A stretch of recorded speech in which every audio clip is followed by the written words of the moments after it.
Next பார்க்க போகிறது என்னன்னா ரெஃப்ராக்டிங் டெலஸ்கோப். ரெஃப்ராக்டிங் டெலஸ்கோப்புக்கு இன்னொரு பேர் வந்து என்னன்னு சொல்லலாம் அப்படின்னா we can also call this as a astronomical telescope. astronomical telescope. So அதை நம்ம என்னன்னு சொல்லலாம் அப்படின்னா ரெஃப்ராக்டிங் டெலஸ்கோப்னு சொல்லலாம், அஸ்ட்ரானாமிக்கல் டெலஸ்கோப்னு சொல்லலாம். Right, it provides angular magnification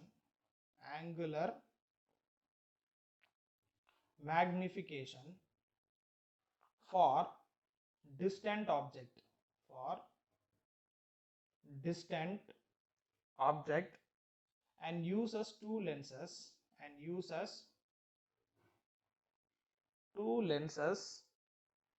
objective and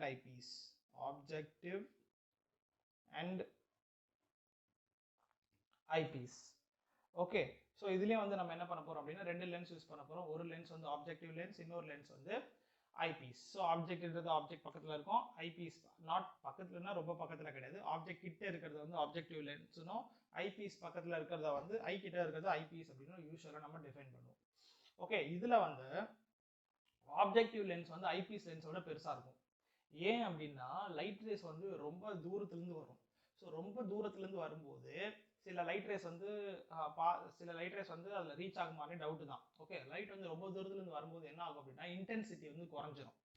so intensity குறைஞ்சிரும். அப்போது அந்த இடத்துல நம்ம ஆப்ஜெக்டிவ் லென்ஸை சின்ன அபேச்சர் உள்ள லென்ஸாக வச்சுருந்தோம் அப்படின்னா இன்னும் இன்டென்சிட்டி குறையும். ஸோ அப்போ என்ன பண்ணணும் அப்படின்னா அதில் இருக்கக்கூடிய எல்லா டிஸ்டன்ஸ் ஆப்ஜெக்ட்லேருந்து வரக்கூடிய எல்லா லைட் ரேஸையும் கேப்சர் பண்ணணும் அப்படின்னா ஆப்ஜெக்டிவோட லென்ஸ் வந்து கொஞ்சம் பெருசாக இருக்கணும். ஸோ அந்த ரீசன்னால தான் ரிஃப்ராக்டிவ் டெலஸ்கோப்பில் ஆப்ஜெக்டிவ் லென்ஸ் வந்து ஐபீஸை விட பெருசாக வச்சுப்போம். So it means focal length of the objective would be greater than the focal length of the eyepiece. Okay, so you can write focal length of the object is greater than the focal length of the eyepiece in the refracting telescope. இதெல்லாம் ரொம்ப important சின்ன points, but you have to remember. So compound மைக்ரோஸ்கோப்பில் அப்படியே opposite, ஐபீஸோட focal length வந்து objective focal length விட அதிகமாக இருக்கும். Okay, so fine, now we'll do the construction work. So we have a lens. So this is the objective lens, and here we have eyepiece. Okay, the eyepiece irukku. So now as I said, the light rays are coming from very long distance. So it will come like a parallel light rays, infinity irundhu varum. So the object is at infinity அப்படினு எடுத்துக்கலாம். Very long distance, we will take the object is at infinity னு எடுத்துக்கலாம். So now all this light rays will combine at this point. So இந்த இடத்துல combine ஆகும். So அப்போ இங்கே இடத்துல நமக்கு என்ன கிடைக்கும், இமேஜ் கிடைக்கும். ஸோ இந்த டிஸ்டன்ஸை வந்து நம்ம என்ன சொல்லுவோம், இமேஜ் டிஸ்டன்ஸ்னு சொல்லுவோம். But we know when light rays comes from infinity, what happen, it will combine at the focus, converge at the focus இல்லையா. ஸோ அப்போ இதை நம்ம என்ன சொல்லணும், ஃபோக்கல் லெங்த் ஆஃப் த ஆப்ஜெக்டிவ்னு சொல்லுவோம். இது ஆப்ஜெக்டிவ் லென்ஸ், இது வந்து ஐபீஸ் லென்ஸ். நெக்ஸ்ட்டு இந்த லைட் ரேஸ் வந்து so it will go like this, right. இந்த லைட் ரேஸ் வந்து திருப்பி இந்த லென்ஸில் என்டர் ஆகும். Some of the light rays. Okay, all rays வரையாமல் only 2 rays I am drawing it. Okay, so இந்த லைட் ரேஸ் வந்து இப்படி என்டர் ஆகும். ஸோ இதுலேயும் வந்து நம்ம என்ன பண்ணுறோம் அப்படின்னா we are going to draw the two conditions. That is, ஒரு கண்டிஷன் வந்து இமேஜ் வந்து நியர் பாயிண்ட்ல ஃபார்ம் ஆகுற மாதிரி we are going to draw one condition, and இன்னொரு கண்டிஷன் வந்து இமேஜ் வந்து ஃபார் பாயிண்ட்ல ஃபார்ம் ஆகுற மாதிரி ஒரு condition we are going to draw. So இப்போ இமேஜ் வந்து நியர் பாயிண்ட் அப்படி ஃபார்ம் ஆகுது அப்படின்னா இந்த டிஸ்டன்ஸ் வந்து நம்ம என்னன்னு சொல்லுவோம் அப்படின்னா we call this distance is d. Okay, இந்த டிஸ்டன்ஸ் d. ஸோ அப்போ இதுலேருந்து இந்த டிஸ்டன்ஸ் வந்து இந்த லென்ஸுக்கு வந்து that would be ue. ஏன்னா இந்த இமேஜ் வந்து ஐபீஸ்க்கு என்னவோ ஆக்ட் ஆகும் அப்படின்னா ஆப்ஜெக்ட் ஆக்ட் ஆகும். ஓகே, ஸோ அதனால ue டிஸ்டன்ஸ் அப்படின்னு நம்ம எடுத்துக்கலாம். ஸோ இதில் near point and the for point ரெண்டு கண்டிஷனும் நம்ம பார்க்க போகிறோம். சரி, நம்ம என்ன பண்ணலாம், இந்த ஆங்கிளை we are going to take as alpha, இந்த ஆங்கிளை we are going to take as a beta. Okay, so first step angular size of the object நம்ம calculate பண்ண போகிறோம். So we'll write it angular size of the object. So இந்த ஆப்ஜெக்டோட angular size என்ன. So நம்ம இன்ஃபினிட்டியில் வச்சு light race இன்ஃபினிட்டிலேருந்து வரும்போது நம்ம இந்த ஆங்கிள் ஆல்ஃபானா இந்த ஆங்கிள் என்னது ஆல்ஃபா, இந்த ஆங்கிள் பீட்டானா இந்த ஆங்கிள் என்னது பீட்டா. ஸோ இந்த ஆங்கிளை வச்சு இன்ஃபினிட்டி வச்சு நம்ம கால்குலேட் பண்ண முடியாது. ஸோ அதனால இதை நம்ம என்ன பண்ணலாம், இது ஆல்ஃபானா இதுவும் ஆல்ஃபா தான். So corresponding things will be there. அதனால இதை வச்சு நம்ம என்ன பண்ண போகிறோம், ஆப்ஜெக்டை கால்குலேட் பண்ண போகிறோம். So alpha would be equal to என்ன வரும், ஸோ அதே மாதிரி tan alpha we can say negligible to alpha small angle nala, so alpha would be equal to opposite by adjacent, say the h அப்படினு நம்ம வச்சுக்கலாம். So h na alpha equal to opposite, that is h, adjacent வந்து என்னது focal length f0. இது first equation. அதே மாதிரி angular size of the object, அதே மாதிரி angular size of the image நம்ம calculate பண்ணுவோம். So angular size of the image, so இது beta இல்லையா, so beta would be equal to opposite இன்றது h, adjacent இன்றது எவ்வளோ ue, so we can write ue. இது second equation. Okay, so இப்போ நம்ம என்ன பண்ணலாம், angular magnification அப்படி டைரக்டா கால்குலேட் பண்ணிடலாம். So angular magnification, so angular magnification என்ன அர்த்தம், size of the image by size of the object, that is angular magnification இல்லையா. So we can draw beta by alpha would be equal to h by ue, so h by ue, so f0 h cancel ஆயிடுச்சு அப்படின்னா we'll get f0 by ue அப்படின்றது கிடைக்கும். இதுல focal length of the objective positive, ue ன்றது negative. So இந்த ue நம்ம calculate பண்ணோம் எப்படி, we can apply the lens formula. So lens formula is what states that 1 by f equal to 1 by v minus 1 by u. So அப்போ 1 by u என்ன வரும், 1 by u இந்த பக்கம் கொண்டு வந்துட்டோம் அப்படின்னா 1 by v minus 1 by f அப்படின்னு வரும், கரெக்டா. So yeah, 1 by f equal to 1 by v minus 1 by u. So இதை யூஸ் பண்ணி u calculate பண்ணிடலாம். So u would be equal to, that is v into f by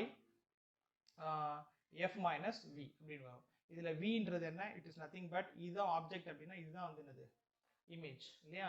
so இப்போ v into f, இப்போ இதுக்கு science apply பண்ணுவோம் ப்ராப்பராக. So u ip should be equal to v ன்றது d, so that would be minus d, focal length வந்து இதுக்கு வந்து positive, so fe by f plus இங்கே மைனஸ் இருக்கு, so that is d. Okay, இது வந்து ue. ஸோ அப்போ இங்கே போடும்போது என்ன ஆகும், beta by alpha would be equal to f0, that is focal length positive, ue ன்றது இது, that is minus, ஓகே இந்த மைனஸை மேலே போட்டுக்கலாம். ஸோ d fe இது மேலே போயிடும், that is fe plus d அப்படின்னு வரும், கரெக்டா, fe plus d அப்படின்னு வரும். ஸோ இதை இன்னும் கொஞ்சம் சிம்பிளிஃபை பண்ணுவோம், we can write it here. That is beta by alpha would be equal to, இதில் f0 by fe மட்டும் தனியாக எடுத்துக்கலாம், மைனஸ் f0 by fe, இந்த டியும் கேன்சல் ஆயிடுச்சு அப்படின்னா மீதி என்ன இருக்கும், that is 1 plus fe by d மட்டும் தான் இருக்கும். So this would be the angular magnification for the near point. Okay, so this is an image formation at angular magnification for near point. அதே மாதிரி இதுக்கு நம்ம என்ன பண்ணலாம்னா far point நம்ம கால்குலேட் பண்ணலாம். So far point அப்படின்றப்போ we can calculate the far point. So far point அப்படின்னா far point ஃபார்ம் ஆகும்னா என்ன ஆகணும், இப்போ இந்த இமேஜ் வந்து இங்கே ஃபார்ம் ஆகாம எனக்கு திருப்பி இன்ஃபினிட்டிலேயே ஃபார்ம் ஆகும்னா இந்த ஆப்ஜெக்ட் எங்க இருந்தா, இந்த ஆப்ஜெக்டோட லொகேஷன் எங்க இருந்தா எனக்கு இந்த இமேஜ் வந்து இன்ஃபினிட்டில ஃபார்ம் ஆகும்.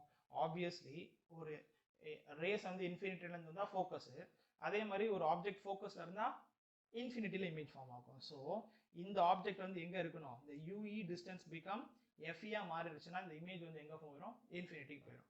ஸோ அப்போ நம்ம என்ன பண்ணிடலாம், டைரக்டா இந்த ஸ்டெப்ல, that is beta equal to h by ue ன்னு எழுதியிருக்கோம் இல்லையா, அங்க மட்டும் beta equal to நம்ம என்னன்னு பண்ணிடலாம், h by fe ன்னு மாத்திக்கலாம்.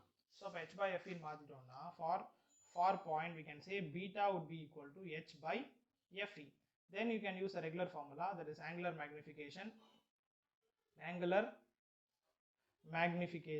that is beta by alpha. So beta ன்றது வந்து h by fe, alpha ன்றது வந்து h by f0, correct. So h by alpha ன்றது வந்து h by f0, so we can use that. So h by f0, so the angular magnification would be equal to h cancel ஆயிரும், so that would be f0 by fe அப்படின்றது வரும். So this would be the angular magnification, that is otherwise called as a beta by alpha அப்படின்றது நம்ம எழுதிக்கலாம். Then magnifying power no need. So this is what not simple microscope, telescope. அதே மாதிரி இந்த டெலஸ்கோப்ல இன்னொரு point நம்ம ரெப்ரசென்ட் பண்ணலாம், அதாவது என்னன்னா இந்த டியூப் லெங்த் அப்படின்னு நம்ம சொல்லுவோம். அதாவது இங்க இருந்து இந்த டிஸ்டன்ஸை we can represent as L. Tube length அப்படின்னு சொல்லுவோம். அதாவது நம்ம டெலஸ்கோப்லாம் பார்த்துருப்போம். டெலஸ்கோப்போட சைஸ் பார்த்தோன்னா நம்ம இவ்வளோ சைஸ் இருக்குல்ல டெலஸ்கோப், பெரிய பெரிய சைஸ். ஸோ டிஸ்டன்ஸ் இன்க்ரீஸ் ஆக டெலஸ்கோப்போட சைஸும் வந்து இன்க்ரீஸ் ஆகும். அதுதான் நம்ம என்னன்னு சொல்றோம், டியூப் லெங்த் அப்படின்னு சொல்லுவோம். We can write tube length அப்படின்னா என்னன்னா, டியூப் லெங்த் அப்படின்னா distance between eyepiece and the objective lens is called tube length அப்படின்னு சொல்லுவோம். ஐபீஸுக்கும் ஆப்ஜெக்டிவ் லென்ஸ்க்கும் உள்ள டிஸ்டன்ஸா டியூப் லெங்க்னு சொல்லுவோம். ஸோ இப்போ இந்த ரெஃப்ராக்டிங் டெலஸ்கோப்புக்கு டியூப் லெங்த் எவ்வளோ, that is f0 plus UE இல்லைன்னா f0 plus FE, எப்படி வேணும் நம்ம எழுதிக்கலாம் இல்லையா. So we can write, so tube length for refracting telescope, tube length for